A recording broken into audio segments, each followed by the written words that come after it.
deux forces s'exercent sur l'ouvrage de Léa. Le poids noté P et la force exercée par le support, ici la table, noté R. Le poids P a pour caractéristique une valeur, P est égal à M fois G, donc 600 fois 10 puissance moins 3 fois 9,81, qui est égal à 5,89. Ici, la masse du livre était donnée en grammes, or la masse doit toujours s'exprimer en kilogrammes.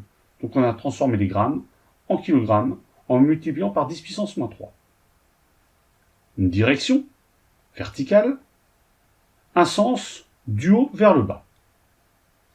Comme le livre est immobile, d'après le principe des actions réciproques, appelé troisième loi de Newton, les vecteurs P et R se compensent exactement. Ainsi, la force R a pour caractéristique une valeur qui est identique à celle du poids, soit 5,89 Newton, une direction également identique à celle du poids, donc verticale, et enfin un sens opposé à celui du poids, donc du bas vers le haut.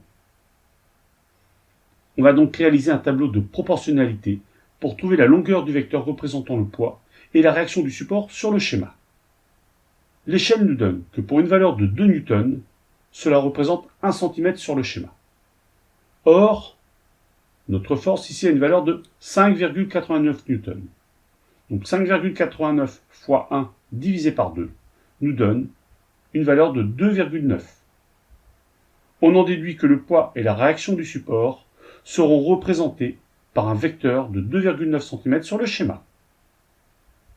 Sur le schéma, on dessine tout d'abord le poids. Le point d'application du poids est le centre de gravité de l'objet, ici représenté par la lettre G. À l'aide de la règle, on dessine le vecteur poids qui va du haut vers le bas avec une direction verticale et on lui représente une longueur de 2,9 cm. Ensuite, on représente le vecteur R.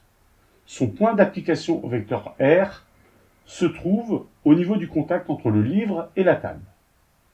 La direction du vecteur R est également verticale, mais son sens cette fois-ci est du bas vers le haut.